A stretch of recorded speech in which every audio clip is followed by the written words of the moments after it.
Hey everyone, welcome to today's tutorial. If you're just starting out with Power BI and want to create beautiful, easy-to-read clustered column charts, you're in exactly the right place. By the end of this video, you'll know step-by-step how to build a clustered column chart from scratch and customize it to show your data exactly the way you want. Whether you're putting together business reports, school projects, or just organizing information for yourself, this is a skill that'll help you present data visually and make it much easier to understand.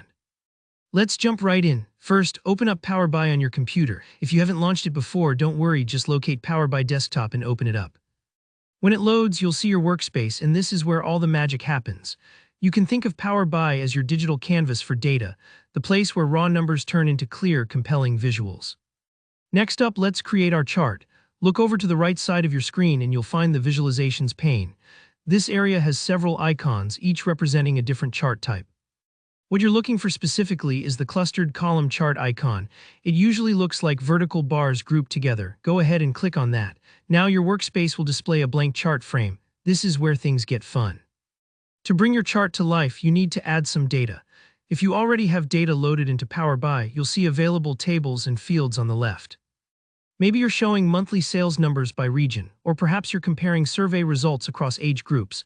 Whatever your dataset, drag the fields that represent your categories, like months or regions, into the axis area of the chart, and the values you want to measure, like sales figures or quantities, into the Values section. Take your time with this step. Making sure your chart reflects exactly what you want to compare is key.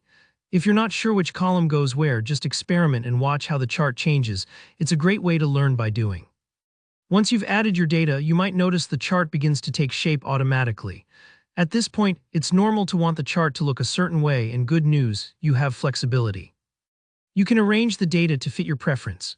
For example, maybe you want months displayed in chronological order or regions grouped by size. You can click and drag fields to rearrange them, or use sorting options right within Power BI to customize how the columns stack up.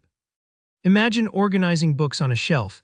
The ease of finding what you're looking for improves when the arrangement makes sense to you and your audience. Alright, your chart is looking pretty solid, but let's take it a step further. Power BI offers plenty of options to modify the look and feel of your chart, so your data really pops. Just select your chart and then look for the Visual and General tabs in the Visualization pane.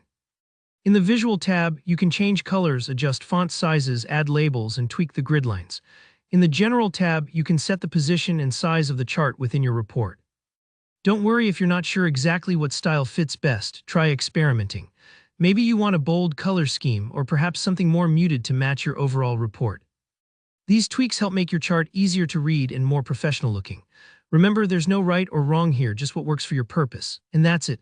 You've just created a clustered column chart in Power BI, from opening the app, choosing your chart type, adding and arranging your data, all the way to custom styling.